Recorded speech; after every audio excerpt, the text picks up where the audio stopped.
Tommy G, how American guns get smuggled to the Mexican cartels. Let's get into it, see what it's hitting for.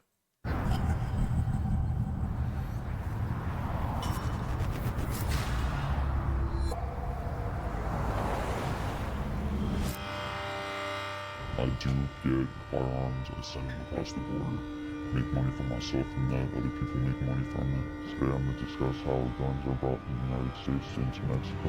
Would you say you have a dangerous job? Yeah, probably the most dangerous you can have. It's literally just storing it away and sending it about its way. So my mom was in jail, I need to put food on the plate.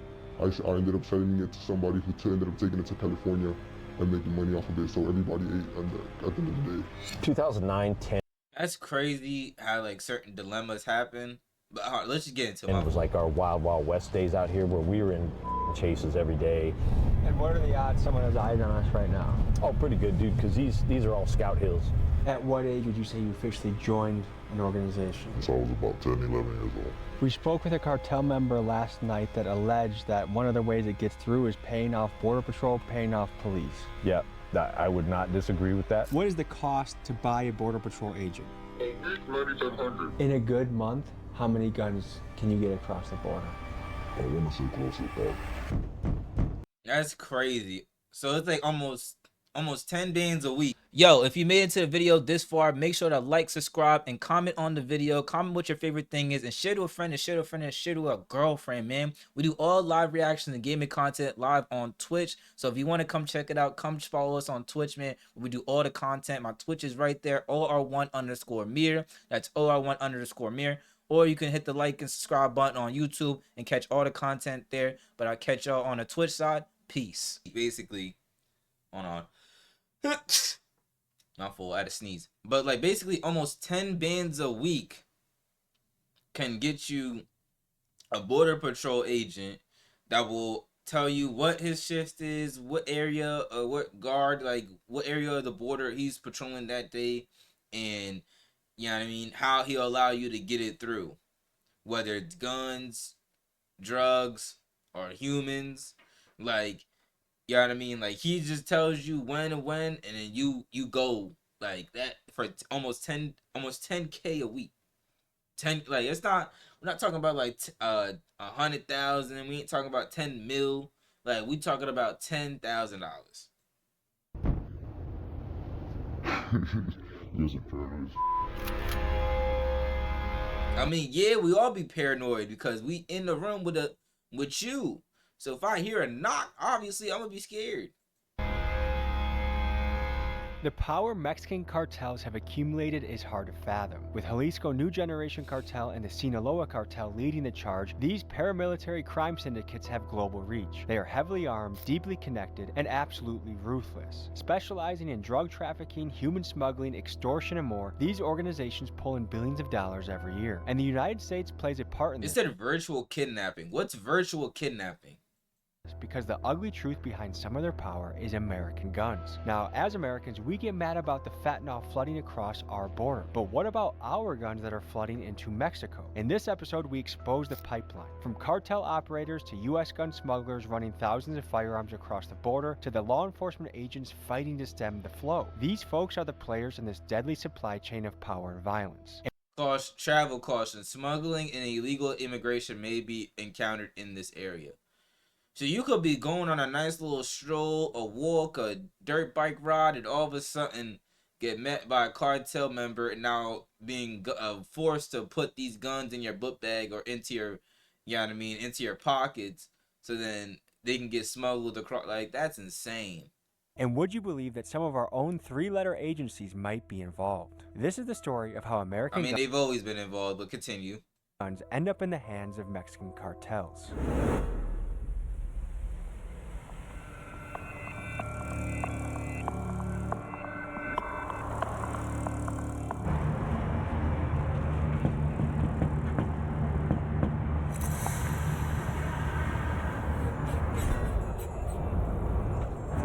It's insane that this dude, he agreed to be a part of the cinema.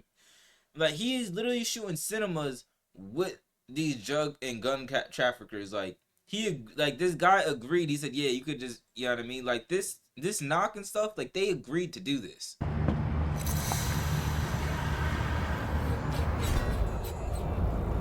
What's up, brother? Good to meet you.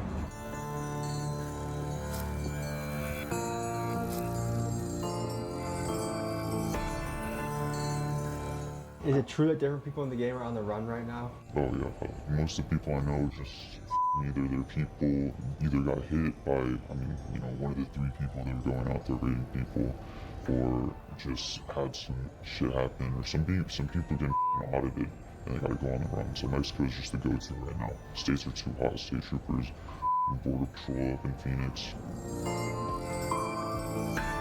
So basically, if you go on the run, go to Mexico. If you did a bad business transaction, that someone would come looking for you?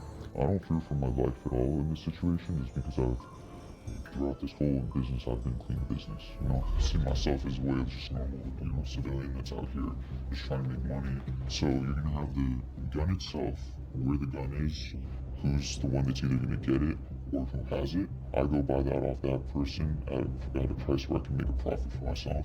I send someone into a store to go get something from me, and I have my people that I sell it to at a pretty good markup. They send it to one of their kind of workers, drivers, and just gets taken down to Mexico in like units. So you don't physically drive across the border? No. So basically, he gets the guns, wraps them up, make sure it's, placed in wherever they're supposed to be placed in the vehicle, and then he gives it to a delivery driver that delivers it to wherever it needs to be. That's what I'm guessing. I don't know. I mean, yeah, he just explained it, but he's not really telling us like how he's Would doing you say you have a dangerous job? Yeah, but Sinaloa. Oh snap, Junior. You sure you want to be doing this, Junior? Are you sure? Are you sure this? All right, go ahead. Talk to the gringo. the most dangerous you can have, because you're not just dealing with, legal issues. You're also dealing with territorial issues.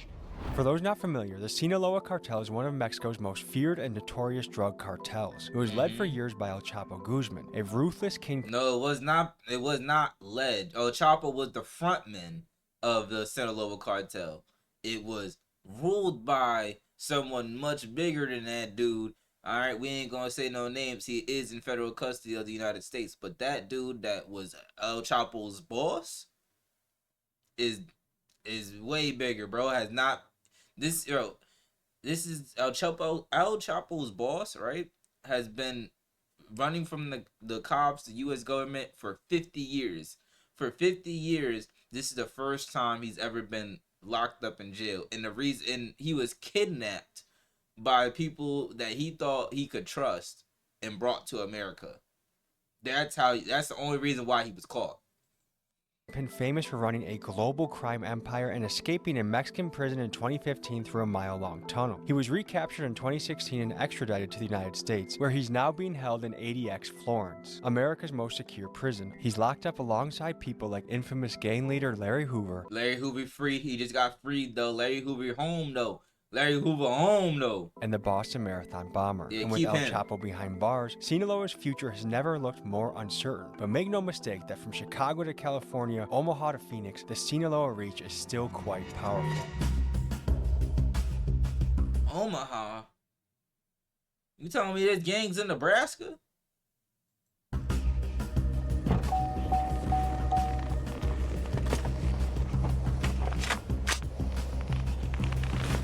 All right, folks, we have a sheriff pulling up from Pinal County. He's had a lot of experience in the field. We're going to be interviewing him as well. You have the wildest collection of patches that I think I've ever seen. If we interviewed a cartel member last night, what are the odds that he would be Sinaloa given the control they have in the area? If he's not Sinaloa, then he's risking his life. What's your process to do it? It's literally just storing it away and sending it about its way. And are you physically driving it in a car, or do you have other people do that? No, there's a chain of command and there's people that do that. You can go into a gun store right now and buy, your typical mini-me, something like that for $9,000. But if it falls out the back of the truck, I can get it for $5,000. Do you work for one primary cartel, or do you freelance? So basically, Are they like doubling the price? Are they? Why am I trying to get into their business? Amongst many. Just what?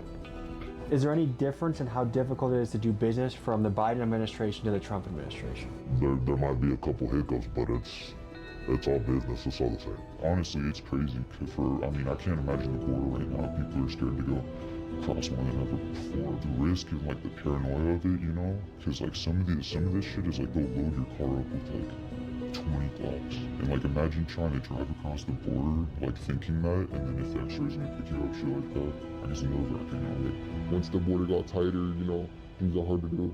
Get into America, you know what I mean? Was it actually that easy with Biden as president? I felt like there was a lot more things coming in. Is it noticeably more difficult now that Trump is in office? Yeah.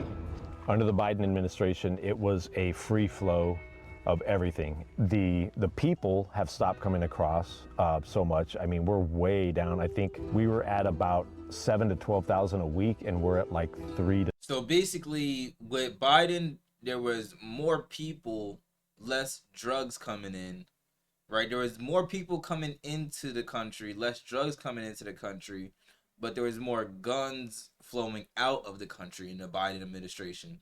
But now in the Trump administration, there's more drugs and guns being brought across and back and forth between the countries of USA and America. I mean, USA and Mexico.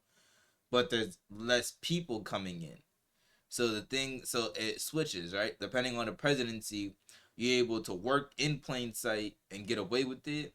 Where in during Trump's election, years, you got to do everything in secrecy. So there's more, more hiding the stuff in like cars and trailers and all types of stuff than where where Biden was president. You could just allow people to run through the fields, and if there was 10 people and they grabbed, 4 of them, then the 6 that, didn't grab would still be able to make it. To 700 a week now. At what age would you say you officially joined an organization? So I was about 10, 11 years old. There was a study done by the U.S. government from the Government Accountability Office that found that.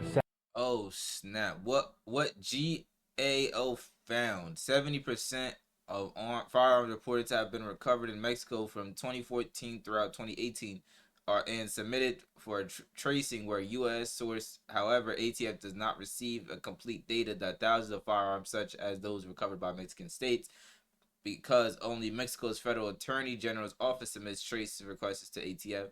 In addition, the Department of Homeland Security, U.S. Immigration and Customs Enforcement, has identified smuggling trends by analyzing DHS data on 1,012 firearms seized in the U.S. by DHS agencies. However, ICE has not analyzed ATF data on 56,000 U.S. firearms recovered in Mexico.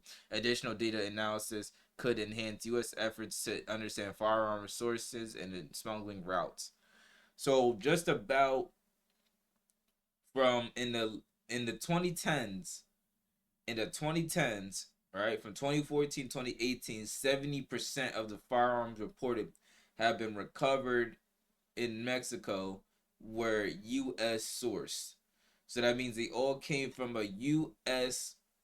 agency, government, with like not government, but like they came from a U.S. store. All right, they all were from the U.S., whether it's from the actual manufacturer or from the actual like gun stores, gun ranges themselves. 70% of firearms reported in Mexico from 2014 to 2018, or you could say from the whole 2010s, right? Were all U.S. firearms. 70% of firearms found in Mexico traced their roots to America. Does that surprise you? That's probably lowballing it. Yeah, it might even be closer to 80, 90. No, if anything, I feel like it would be a larger number. Closer to 80, 90% maybe? Yeah, probably closer to 90. How much power do the cartels have in places like this in Arizona? On the American side, they are very smart businessmen, right? They don't, they're getting a little more overt about their stuff, but you just don't have a lot of in-your-face like you do in Mexico, right? We don't have rolling gun battles here. Sinaloa holds pretty good control of our state. They have not given it up, and they've been here a lot of years. Are there people in America that are officially part of a cartel, or is that only if you live in Mexico? You see, these are bad glasses. I can see your eyeballs, gang. Hey, it's over for you, dude. Hey, it's over for you, my boy. It's going to stretch all over the world. We'll just put it that way. Now, according to Arizona law, these gun smugglers could face Up to 10 years. Excuse me. My fault, I'm burping. But up to 10 years. But is that different? Because I know if they can trace that some of these guns were like went to murders and things of that nature, would they be able to tag the murders up to the guns that they sold? That's another topic of discussion. I don't know. up to 10 years in prison if caught for the crime. But what's interesting to me is the same US government that will hammer these guys for selling guns also like to sell a lot of guns overseas themselves. This has happened a lot of times in recent history, but let's just highlight a couple of recent examples. Tommy, you're just saying the same thing everybody was saying for years, all right? It's illegal for us to sell drugs, but the government can sell drugs. It's illegal for us to sell guns, but the government can sell guns. It's illegal for us to sell food products and cook on the street, right? We got to get permits and things of that nature before we decide that we want to open up a random business on a random Tuesday and make it, have Taco Tuesday stands, you know what I mean? But we need a permit for do that. All right, but the government can do that whenever they feel like they can do it and say, "Oh, this money's going to charities," when really it's just going to big pharma brands and billionaires' pockets. Like you're saying things that we already know. The government can sell drugs, we can't. The government can sell guns, we can't. All right, the government can sell foods and pesticides and all these things, but we can't. We get that. Take the Soviet-Afghani conflict in the 1980s. The CIA funneled tens of thousands of guns to the Afghan fighters, the Mujahideen, to win the battle against the dreaded Soviets, our enemy at the time. Fast forward a few years later, the same Mujahideen fighters that we armed with the guns that we gave him, some of these guys later turned into the Taliban, which was really good for the military-industrial complex because this fueled another 20 years of war and profit. And most recently for the United States politicians and arms manufacturers, we have sent billions to Ukraine and Israel, which some could say the US taxpayer is indirectly responsible for the deaths of tens of thousands of people, including women and children. So while a low-level smuggler might spend a decade behind bars for moving a few rifles across the border, the corporations and politicians who benefit from this arms dealing will walk free. Because when the violence is industrialized, no longer a crime, it's just good business. Is there any Same thing, bro. It is what it is. That's how the country dignifies it. When they do it, it is what it is. When we do it, it's a crime. representation of the American media about the cartels? Like, basically that they're horrifying terrorist organizations. Yeah. It's not how they picture it. It's so media is so brainwashed, and they say, "Oh, the cartel, runs this whole area, and if you go there, they're gonna kill you or this and that." Yeah, the cartel might run a specific area, but as long as you're there and you're not causing no trouble, or you're not there to steal from nobody or just sell anything, you know what I mean? If you're just there on good terms and like checking in, everything be good. Do you think that's a fair picture American media makes of them?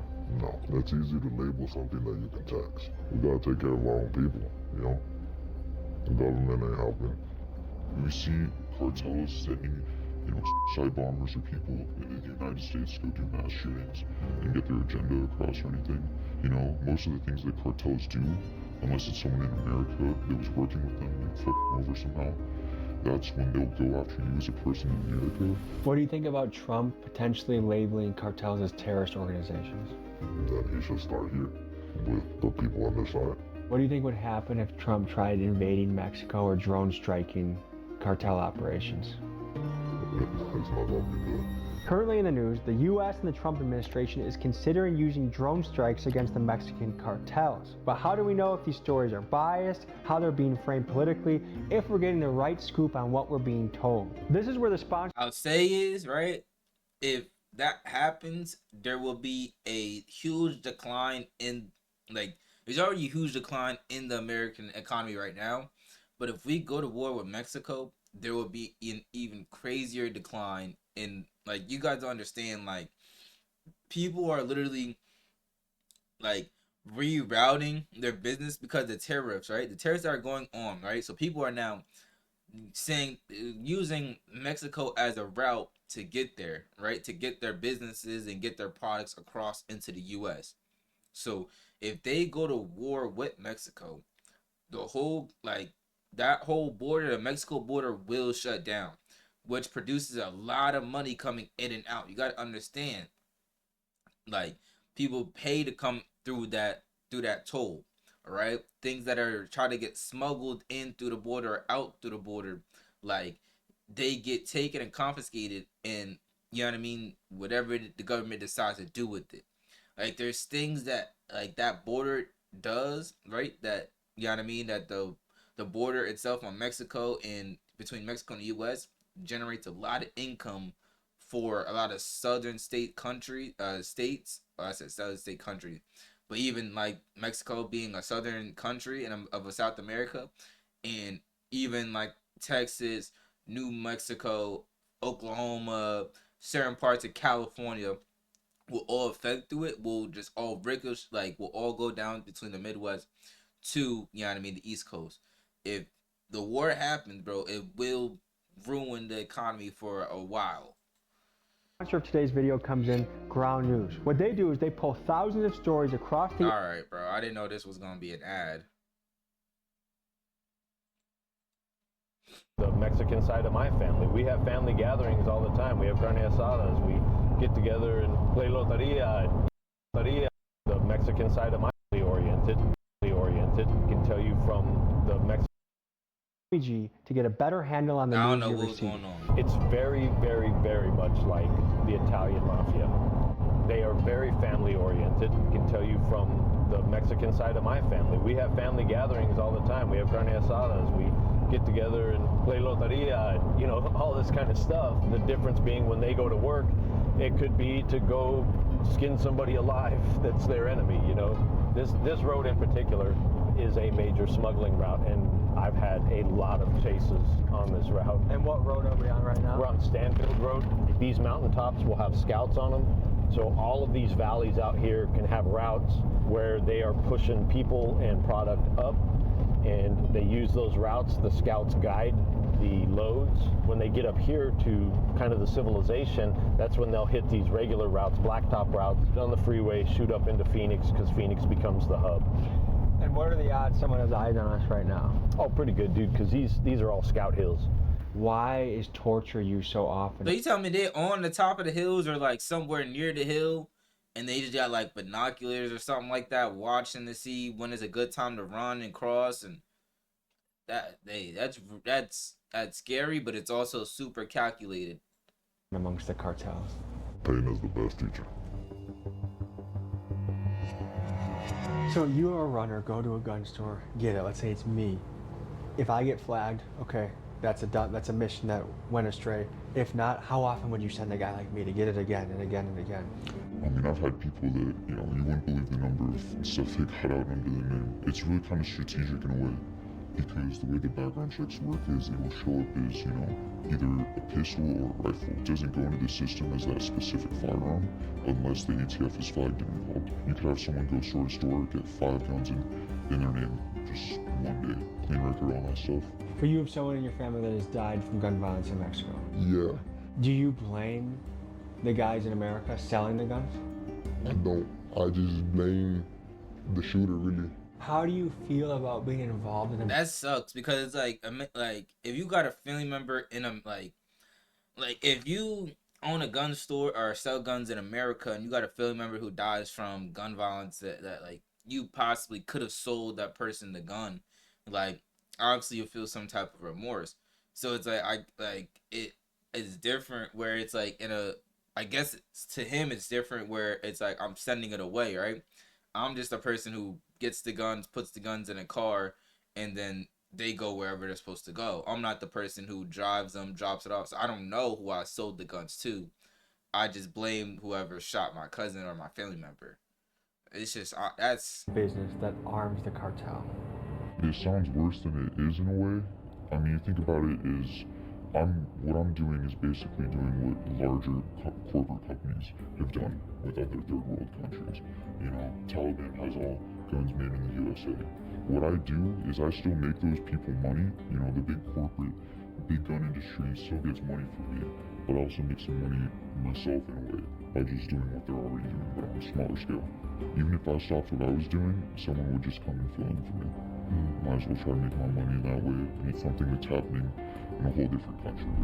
So gun smugglers will risk prison time for a few $1,000s of profit a month. But what about the big players in what some would call the military-industrial complex? Let's just look at the Russia-Ukraine war, for example. Lockheed Martin's stock hit an all-time high. Raytheon's production lines are going off the charts. Billions of dollars in weapons have flowed across the Ukraine border and across the European nations that are gearing up, looking to refill their arsenal in what has proven to be one of the biggest spending sprees in defense since the Cold War. Now this is where the gray area comes in. Is this right? Is this wrong? Because whether you look at Ukraine, Israel, Afghanistan, one man's freedom fighter is another man's terrorist. I don't know the answer to all this, but what I do know as a tax-paying citizen is what I've gotten out of the deal are dead soldiers, civilians, destruction, a bad reputation globally, while these companies in the military-industrial complex have reaped the profits in the billions. It's just like it's how we vote, right? The politicians we vote for, the government that we play a part in.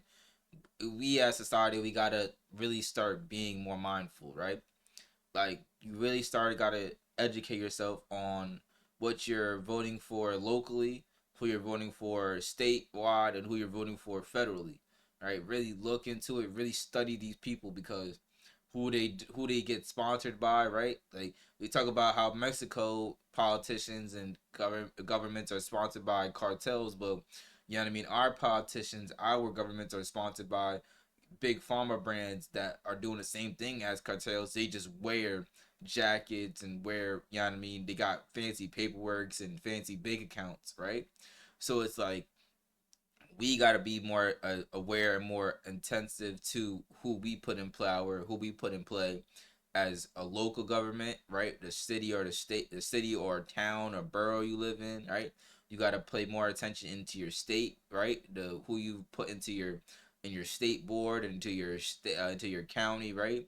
And you also got to be more more aware of who you put into your federal, right? The United States, you got to be presidency, the Congress, because at the end of the day, they matter on what they use our money for, our taxes on, to whether it's to help fix our country or to help better country, or to help better countries that we support and have a brotherhood or have a friendship with or have a business agreement with. Oh my gosh. Well, I don't think the gun manufacturers make the guns to give to bad guys to like rape, pillage, and carnage their own countries. So I don't think that's a good way of looking at it. What made you choose this job over anything else you could have done?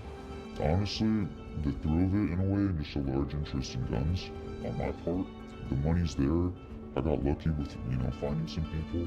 Honestly, I think this is a lot morally acceptable than drugs, safer than drugs, less corrupt, less dangerous, So my mom was in jail, I needed to put food on the plate, and then once people started offering me guns for product, and tremendously, no product would damn near getting a gun for free. That's really what changed my eyes, because of some kid who went and robbed a car and found this a gun in the car, and he was scared to have it at home. So he came to me and he said he didn't want that. He'd rather have a little bit of weed. How much weed do you think you gave him? Probably 7 grams. And that same night, I ended up selling it to somebody who ended up taking it to California and making money off of it. So everybody ate at the end of the day. That's crazy. Bro robbed a car, found a gun, gave it to him for 7. 2009-10 was like our wild west days out here, where we were in chases every day, load vehicles, stolen. Yeah, he's definitely getting caught. He's for sure getting caught. Vehicles going south, so they would go to Phoenix. They could have a stolen vehicle out of West Phoenix down here within about 40 minutes. And so they would run stolen south. They would cross them over because there's parts of the border just south of us that are just barbed wire fence like this. So they would cut that shit, drive across, and drive the stolen into Mexico, load it up with dope, and then drive it back northbound under the dark of night. And so we would be out here in night chases with them, going after blacked out vehicles, chasing them through the desert, trying to get them before they got to I-8. The scouts would all coordinate their movement. So we would have counter scout operations where us and Border Patrol would work together to try and take the scouts off the hills when we knew loads were coming, so that they were flying blind essentially. And then man, listen, when you know you is right there, when you can see the border, right? And like, you remember playing Manhunt as a kid and you could see the base? You could see the base. You are right there, and then all of a sudden you get tagged up, you get snatched up. That I feel like that's how it felt like. I was right there. I was right there. Home sweet home, I was right there. under the last presidential administration, it was so wide open that they didn't need any of that stuff. Nobody was stopping them. So, and there were so many of them that there was just a flood of people coming through, a flood of dope coming through. Border Patrol was tasked out in all these other areas. It was like Thermopylae for us, man. I mean, we were up against, tens of thousands of people, and it's really not even our job, right? The immigration piece is not the sheriff's job, but we were stuck with a lot of this stuff. Our military was essentially teaching other countries how to defend their country, right? And guys, we got to cover some more cartel history, because American guns are not the only thing that the United States has contributed towards the rise and dominance of Mexican cartels. Let's take you back to the mid-90s to Fort Benning, Georgia at the School of Americas, where for decades and still today, this was a place where Latin American military forces were brought to practice skills in things like urban warfare, interrogation tactics, and not just Latin America, but other countries too, like Asia, like other continents too. Asia was invited, Australia was invited, certain African countries were invited. What is it? UK, Ireland, Scotland, like a lot of countries were invited. It wasn't just Latin America. Latin America just utilized it more, right, in their torture techniques and things of that nature. But a lot of other countries were invited other than just Latin America. and psychological warfare. The School of Americas has since been renamed due to many former students committing various coups and human rights violations across Central and South America. Classes here are taught in Spanish and oftentimes led by U.S. Green Berets. One of the groups that was trained here was GAFE, one of Mexico's elite special forces groups whose job it was to raid high-value targets and combat narcotics operations. In the 90s, about 30 of the GAFE guys eventually defected from the Mexican military to work for the Gulf Cartel, which they later left to create their own and one of the most feared cartels of all time, Los Zetas. Now, the majority of scholars agree that this was not some CIA psyop on purpose. Zetas. It was Los Zetas.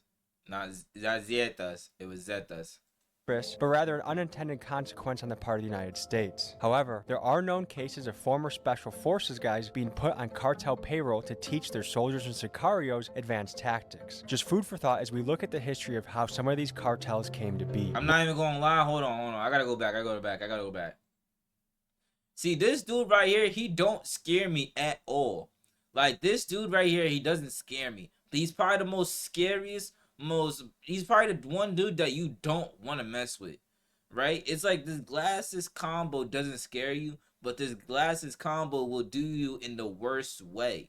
You feel what I'm saying? This is definitely a female or a young child. Most likely a female. This dude is smiling in the background. Are you serious? Look at the history of how some of these cartels came to be. What's been your biggest month in revenue so far? I think the best run I had is I made 70K in 4 months. How did that feel? Amazing. I never felt that level of accomplishment before in my life. Have you ever been visited by a 3-letter agency? Allegedly. How is that? Pressuring in a way. One of the things you want to do with that is you want to have them talk to you. You know, doing that, I was able to find out in a way what they knew about me. You know, where also I reflected where I went wrong, other factors, and how much they knew, you know. So you kind of stayed silent and let them talk? Yeah. This is the Obama solution here. So someone could be camping out here and someone's hustling a load. Yeah, and we've had that happen where there's been people out here either hunting or just camping for a weekend, and they'll have a stolen vehicle in the middle of a chase or run right through their campsite.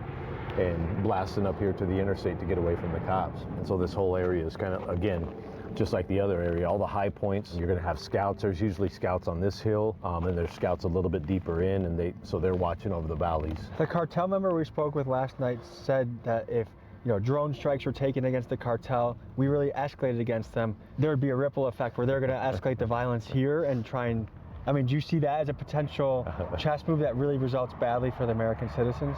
No. If they just look historically at the U.S., they would understand that that's a really stupid statement to make. Whoa. Bro said if you guys look historically throughout the U.S., that would be a terrible decision. Yo, nah, gang. This dude got some beef with. I think it Yo, was Japan that woke up the that is dragon, not right? I don't think okay, they understand gang. what they're saying. Like, that's fine to say, and there's a lot of machismo in that. Like, hey, if you mess with me, you come after my family, I'll come after your family. That's all fun and good, but when you go to war on the U.S., that's a whole different level of fucking with us that we're not going to put up with. And I don't think they understand the hate that would come their way if something like that were to happen. Do you ever have sympathy for some of these guys that like, hey, while I don't agree with what you're doing, I get why you're in your own situation? Yeah, man. I mean, again, having a wife that's Mexican, there's some of her family that are involved in some of this stuff. I don't hate them. It's family, and they're doing what they think they need to do to get by. And again, At least there's a realistic cop on board, right? Obviously, you know what I mean. He understands. Hey, I get it. I understand what it's like living down. Like, understand what it's like growing up. You know what I mean, in Mexico. I never witnessed it firsthand, but I got family members. I got a wife who is Mexican or Mexican American, right? And she has told me. I got family members have told me what it's like to live down there and to grow up out there. How you might have a little less than nothing, right? But at the end of the day, he has his job too. When he's off duty, he's off duty. Y'all can, you know what I mean, talk about that when, you know what I mean, amongst yourselves. But when he's on duty, he has to do his crimes. And if he comes across one of his wife's cousins or uncles or whatever, like, he's got to do his job. And his wife got to understand that. You know what I mean? At the end of the day, I'm not going to be able to give you $1,000 every month or every week. So then, you know what I mean, y'all live a healthy life in Mexico. But I can do my best if y'all ask me. If y'all ask me if y'all need something, I can do my best. But I can't supply y'all with a livelihood that I don't even have in America. it's all circumstantial, man. What you're facing in your life and how you're dealing with it, I definitely have sympathy for that. I don't think it's right for them to do what they're doing to get their money or to get ahead or whatever, but I can't fault them for trying to get ahead and do well for their family. People, I think, in American media, like, it's almost like these guys are monsters. Like, are these guys just normal people in a way? Yeah, they're normal guys and gals in the sense that, just like us standing here, we can sit and have a conversation. Now, in the right circumstances, would one of them kill me if they could? Yeah, absolutely. And it doesn't get real personal. They're just trying to do their thing, and so it is what it is. So you would have survived on your own from an early age? Yeah, well, I have my sisters, really. It was really my sisters helping to hold it down. Once I seen, like, the pressure put on them, it takes a toll on you and me, you know what I'm saying? Like, I'm the youngest of 9. When my mom was locked up and my father passed away, you know what I'm saying? It was really just me and my siblings. And I have my older brothers don't have papers, they're in Mexico, you get me? And one of them already died. So it's just me and my sisters, and then I have a brother who really be on his own world. So I really had to, like, either step in or step out. Once you get into this, like, the money is here. This is really what makes you, a little bit as that extra, especially now in this society where the bills take up everything, all the money you make, every job you have, every dollar you make is gonna go to a bill. You get me? At least now, right here, I'm able to feed my family, pay my bills, and still, go have some fun. Are a lot of these guys balling off of this? If we were to catch a group right now, they look like hammered dog shit, man. They just beat up because they've been hiking for 4 or 5 days through the mountains. A lot of times they're drinking a concoction of, like, meth and fentanyl and cocaine, and so they're all wired up, not feeling shit. drinking a concoction of meth, fentanyl, and what?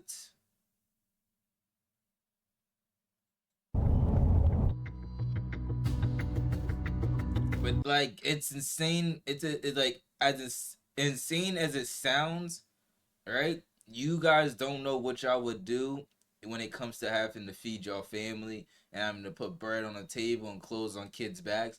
Like, you don't know what y'all would do when push comes to shove.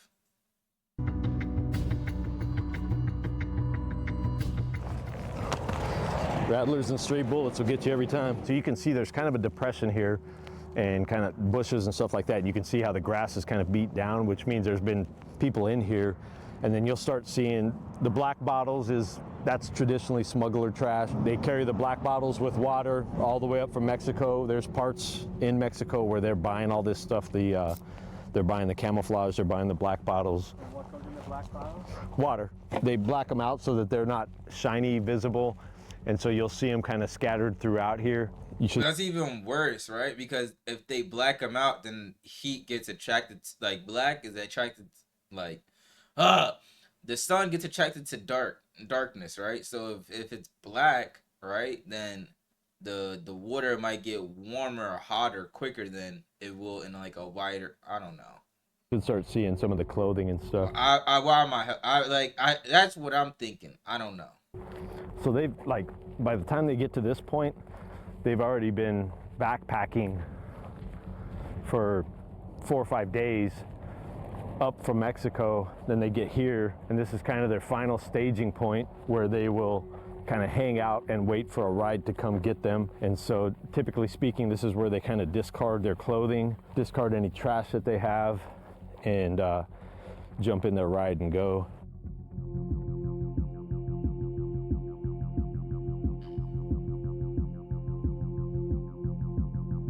That's a vast area to have to, as a police officer or as a border patrol, like, to cover this general area without like having access to real, like, because you gotta think, like, it goes deeper. This, like, there might be a border, like, there's no, like, I don't even know, bro. Like, down, if you get farther down here, you might be into Mexico, and then up here, this is like United States. So like, this is days on days of travel. This is days on days of just trying to figure out different paths. And like, police officers and border patrol and state troopers, like, they got to be on their P's and Q's going through this area, because if you don't know it as well as the other team knows it, you know what I mean, that cause casualties for police officers or for civilians. So they'll get in this little cut here, and you can kind of see from the grass pressed down. They'll just get in here, rest, and wait for their ride to come get them. And I mean, we're 10 yards off of Interstate 8, and so car will pull up, give a signal. They'll jump out of this spot, go load into the car real quick, and then they're off and running. One thing they did start doing too is when they know that we are onto them because of the stuff they're leaving behind, they would start collecting it all into a trash bag or whatever, and then they would have one person take it off 100 couple yards away so that it didn't give away their position as much. Do you have any opinion of the new Mexican president, Scheinbaum? Like, has she changed things at all with how you guys do business? Money talks. So it's business as usual in Mexico, officials are being paid off. Please. Hey, I'm just saying, Junior, you should probably stop working now. Gangsta Junior, you're out of luck, bro. Are getting paid off and business keeps going? Yeah. How hard is it to bribe a police officer? Here? Well, yeah, I guess compare America and Mexico. That's the same. You can bribe people here? Not yet. What percent of cops in border towns in Arizona would you say are in some ways paid off? At least 3/4. At least 3/4? Oh yeah. And how much does it cost to buy a cop? It just depends. If it's a one-time thing, you throw them a couple grand. And if it's an ongoing thing, you put them on the salary, you give them, 3 or 4 grand a month. There's really that many Nah, there's not American cops doing that for 3-4 grand a month. I don't think so. American cops on payroll like that? We spoke with a cartel member last night that alleged that one of the ways it gets through is paying off Border Patrol, paying off police. Yeah, I would not disagree with that. I know from the years that I've worked that we've had compromised Border Patrol agents, we've had compromised officers. So same thing, they make a lucrative offer to somebody who is not making very much money, and people compromise their integrity for that. And Have you ever had to fire somebody because you caught them doing that? yep, we worked a case when I was working undercover. We had one of our guys that was involved, and we had to work a case on him and ultimately arrested him with the help of the FBI. Now, I'm going to throw out the number he said, which I think is kind of crazy, but I want your take on it. All right. He said, about 60-70% of the Border Patrol and cops. He's full of shit. Not on the U.S. side. The Mexico cops are more easily compromised, and on that side, it is the threat of violence, because way back when we talked to a compromised Mexico police officer, and he told us it was as simple as this. I was trying to be a good local cop. I was just watching traffic and I was stopping speeders, and I got blocked in by 2 vehicles, and a guy gets in the passenger side, and he said, "Hey, you know who I am?" And he said, I knew who he was. He was a local cartel boss, and he said, "Hey, we want you to work for us. All you have to do is not be on this road from these times to these times," right? And the guy said, "No, I'm not. I'm an upstanding citizen. I'm not part of your crew, none of that crap." They said, "Okay, here's a picture of your wife and family, and we have eyes on them right now, and you basically have 60 seconds to make your choice, whether you're with us or against us. And if you're against us, then your family's going to pay the price," right? And so all I had to do was not watch this road and keep my family alive. And so it wasn't much money at all, dude. You're talking a couple grand, and for that particular time, right? We think that he had done it more than that, but you're talking a couple grand is what he had compromised himself for. I mean, yeah, at that point, anybody would. If you showed me pictures of your if you showed me pictures of my family and said, "Yo, you know what I mean, work for me," or you know what I mean, I'm gonna put coconuts in your sister's drink. I'm gonna give your brothers citrus, and like a whole bunch of other things. Like, yeah, my siblings would die, bro. Siblings would die. So of course I'll do whatever you told me to do. Do you don't want me to be here from here to here? All right, cool. I will not stand on this corner from here to here at these times at all. You feel what I'm saying? Everybody would do that. Anybody would do that, bro. Didn't believe and didn't quite buy the numbers that many U.S. Border Patrol agents or U.S. cops were bought and paid for by the Mexican cartels. So I called another Sinaloa contact of mine to see if he could add some insight on those numbers. Here's what he said. Would you agree with the stat, 60 to 70% of them? I would say like 80%. What? They either want drugs or money. Some of them don't even have a choice. If you say no to the amount of money and all that, like food, you don't have a choice. You feel me? We control you. I have a couple of them that go pick up my people and pass them over. You feel me? All you have to do is follow instructions. What is the cost to buy a Border Patrol agent? A week, 9,500. But remember, some of them would get a kilo. You know, some of them want some kilos, some of them want some yellow. You feel me? So some of them want money, so some of them drugs. Even after talking to this guy, I still doubt those numbers. I feel like these guys only come in contact with Border Patrol agents that are corrupted, so in their view, all of them are. But I just can't believe that the But that's the thing, right? Obviously, you're not gonna run into every single border. Like, obviously, a certain Border Patrol agents are gonna obviously tell you or let you know or insinuate, "Hey, if you give me some money, I got you," right? But majority of them are just gonna snatch you up and go. Especially if you're talking to high-ranking ones. But if you're talking to one who just, excuse me, who's on a night shift, or you know what I mean, like, yeah, it's gonna be a lot easier to you know what I mean, to grab them for $10,000 a week, or you know what I mean, $20,000 a week, or $50,000 a month, or something like that. Who knows? You feel what I'm saying? But on average, yeah, it's probably gonna be higher. I'd say probably like 40% of Border Patrol, right? I'll probably say this: 40% of Border Patrol, right, is paid off by cartel members, right? I'll say, no, that's too high. I'll say 20% of Border Patrol got, you know what I mean, is on the cartel payroll. At least 40% small towns, like near the border, like the police officers are definitely paid off by, small cartels, right? Because it's a lot easier if, you know what I mean, like if the cartels tell you, "Hey, these are our stash cribs for humans and drugs and guns. Just, you know what I mean, let us know when, you know what I mean, they got some big hit in it." and then they'll let you know, and then you just move that location. So I'd say 40% for small towns, but it's about 20% on the American side for Border Patrol. 20% probably paid off. Majority of Border Patrol agents are bought. I just don't think it's true. Let me know what you guys think in the comments. What you make in a day here is what you make in a month over there. My brothers live off $150 a month, USD. Let that sink in.